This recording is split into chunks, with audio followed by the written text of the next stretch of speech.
Hi, I'm Martee Mohr, and on today's episode of the Primetimers, our leftover gourmet, George Mills will be preparing a dish that's quick, easy, tasty, and delicious.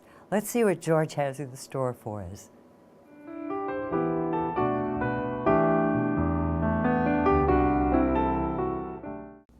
Hi, welcome to my kitchen.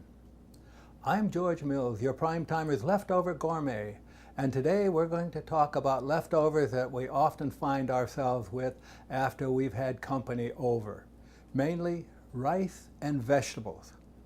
Okay, so what are we going to do with that? Well, today I've decided we're going to have fried rice. That's a pretty simple concoction, and here's how it goes. First, of course, you turn on the heat, and then you would spray the can in the pan. Let it get warmed up a little bit, and we'll see what goes on here. You're going to put in, the first thing is your raw stuff, which is the onions. Put those in, get those warmed up, cooking a little bit, and then we'll add the rest of the ingredients.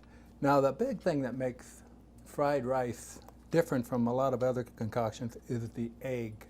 And I'll show you how we can do that egg in this pan without messing up another pan. Right now we're going to do this. And it's a great noontime fare. And speaking of noon, how many of you know what noon really means? Did you ever think about it? Well, I'll give you a clue. Noon is derived from 9. Okay? You're still puzzled, huh?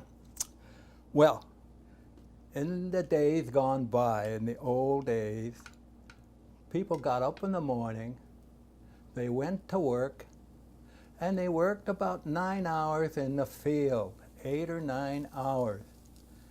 And then they said, "Hey, boss, it's time to eat. It's noon." So they went and had something to eat. Now, if you figure out, wait a second, 9, that puts it about 2 or 3 in the afternoon. Yeah, or even 4. In fact, in the Mediterranean, many countries still serve their big meal in the mid-afternoon. And even in England, it's often called high tea there. So they have their main meal at about 2, 3 in the afternoon, after 9 hours of work. Well, that explains noon being 9, and after a while it gravitated up to around midday. But somebody had the bright idea and said, "Hey, boss, this is a long time to fast. Can we break fast somewhere along the way?" He said, "Sure." And well, you can imagine what meal came out of that thought. So that's a little history behind the word, noon and breakfast, for your edification. Okay, we've got this stuff cooked. I've got these leftover mixed vegetables. We're going to drop them in there, just warm them up a little bit. Take care of that.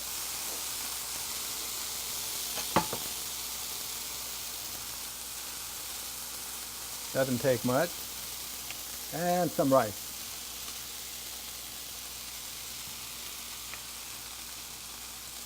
Okay, let's add a little soy sauce while we're at it.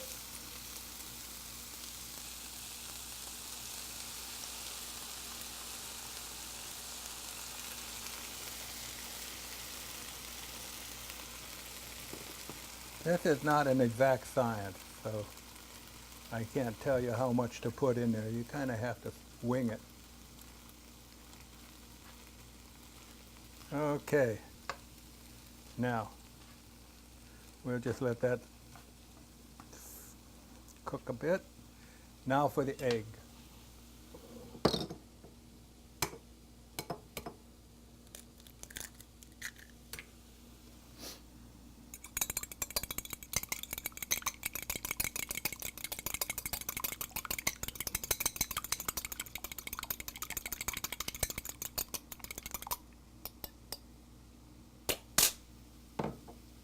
Let's scoot up a little room here in the middle.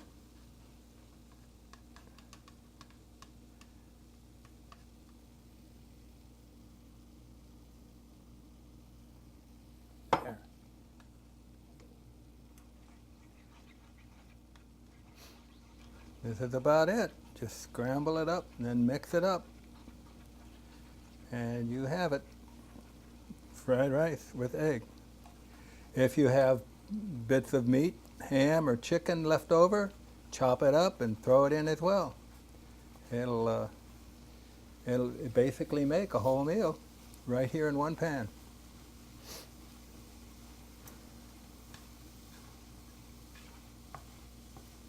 Whoa!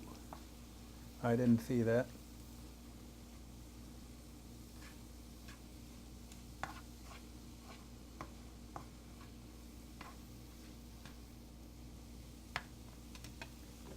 Touch. And there you have it. A little snack or a dinner. Looks like there's enough for at least two. Something for you to enjoy, and look how long it took to make. Have a good time with this. This is your leftover gourmet speaking, coming to you from Primetimers once again. Thank you.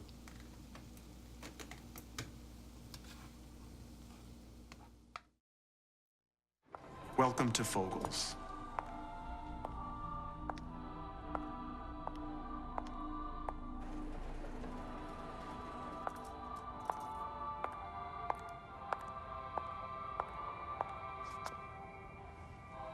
Beautiful, isn't it? You expect options everywhere else. Why not with your medical treatment? Talk with your doctor to explore all your options and find what's right for you. Visit ahrq.gov.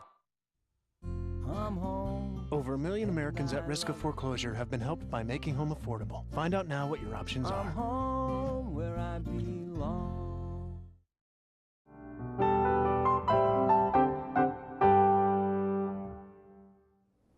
Well, hello, and welcome once again to my kitchen. I'm George Mills, your leftover gourmet on Primetimers. And today we're going to do something for you folks that are in a bit of a rush and pressed for time perhaps, but you still want to have something nice for a guest coming over in just a few minutes. And I have just the solution. It's a pear. A pear with some red raspberry jam and some nuts. And it makes for a simple dessert, and it goes well anytime, lunch or dinner, or just a snack. First off, you need a pear. This one happens to be a D'Angelo pear, and this is what happens to the pear after I've cut it up. And this is all you have to do. Put it like this, and you put it in the microwave for about 1.5 minutes. And test it with a knife and see if it's ready. Depending on the ripeness of the pear, that'll tell you. And when it's done, take it out and we'll show you what's next. Now here we go.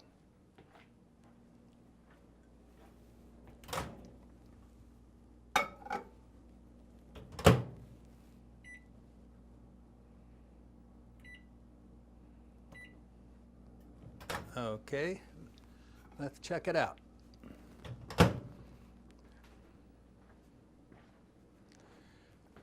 Okay, looks pretty good to me. I think she's done. Let's cut it up a little bit. I forgot a dish here. Let's do this since we're having guests.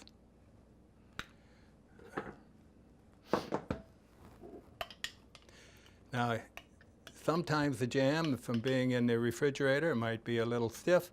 You might want to zap that for just a few seconds at a low heat to warm it up, make it pliable. Add little nuts. These happen to be walnuts. And that's your dessert. Your guests would be proud to eat that. A company-worthy dessert and made in a flash. I'm George Mills, your leftover gourmet.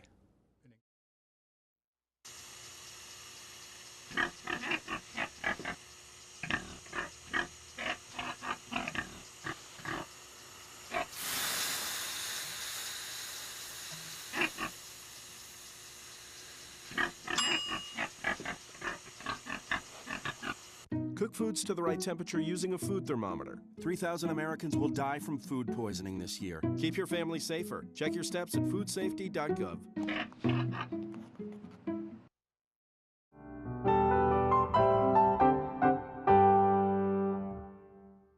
Hi, welcome to my kitchen. I'm George Mills, your Primetimer's leftover gourmet, with another simple recipe to help you get through your day. Today it's a bean and corn salad. And it's a very simple thing, appropriate now for the warm weather we've been experiencing. Here are the beans. Any brand will do. Rinse them, get off some of that salt that they bury them in. Also, frozen corn. Frozen, this happens to be roasted corn, but any corn will do, and keep it frozen. It helps mix up the flavors when it thaws out during the time you put it in the refrigerator. And I would assume that maybe make this an hour at least, 2 to 3 hours is better, before you serve it. Here we have a nice bright red pepper, and we're going to dump that in there as well.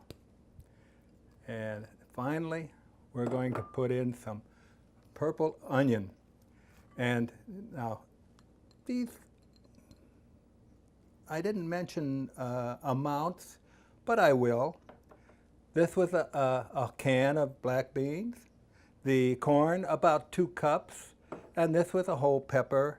And the onion, well, it's all to your taste. So that's what you do. Mix it all up. You've got it all there. That's the important part. Now for the taste part.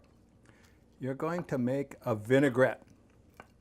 And then you're going to add that vinaigrette to this. And then that's where it comes in to be chilled for at least 2 or 3 hours. Let that stuff soak in there. You don't want it to get too wet, but if it does get too wet, just drain it. Okay, let's talk about vinaigrette. Oh, look what I found. Some garbanzos left over. That makes this an official leftover gourmet recipe. Okay, now we've got garbanzos. They're in there. Red pepper, yellow corn, and black beans. I love a colorful dish. Okay, now what are we going to do with the vinaigrette? Well, let me explain first basics.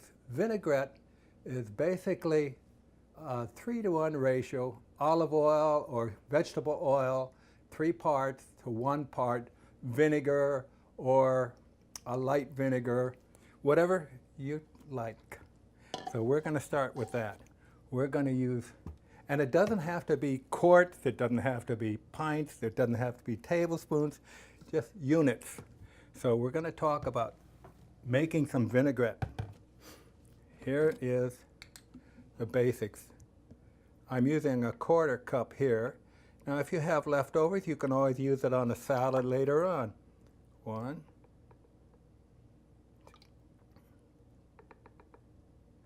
There, okay. Now, a little vinegar. Now, I would be careful with the vinegar because some people don't like the vinegary taste. In fact, I like capers. That's a personal preference. So I'm going to put capers in along with their juices in place of the vinegar. So let's see what we can do with that. Now, again, you don't have to be 100% on the nose as far as measurements go, because this is all built on your own taste. All right, let's check it out. Okay, next. This recipe happens to call for a little crushed red pepper and some ground cumin. I love cumin, so I put in a little more than it asked for. What does it ask for? 1½ teaspoons. Well, I certainly won't come close to that, shaking it out of here. Okay, that's it. Little salt, little pepper if you like, and if you're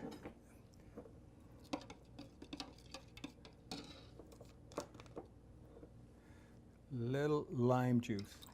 The recipe calls for the juice of a whole lime, but how many of us walk around the house with a whole lime in our pocket? So I use this stuff.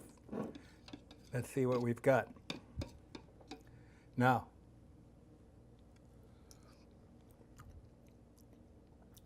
that could be jazzed up a little bit, so I'm going to put in a little bit more vinegar.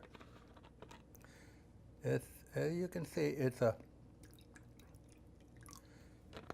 by taste. There's no prescription fits all, that's for sure. Now, I used my spoon and I put it in my mouth. That's a no-no. But this is for television and it's for me. So when you have your friends over, you can assure them that you're not doing what I'm doing. Let's try a little bit more and a little bit more lime.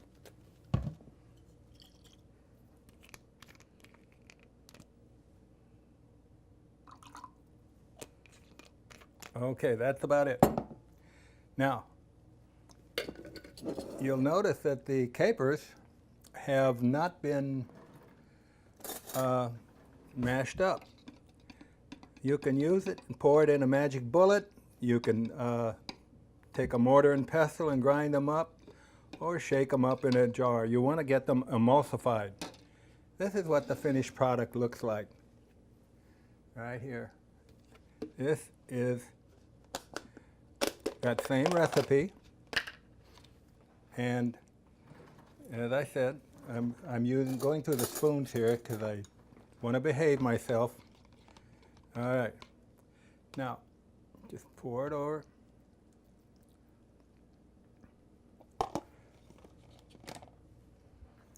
That's it.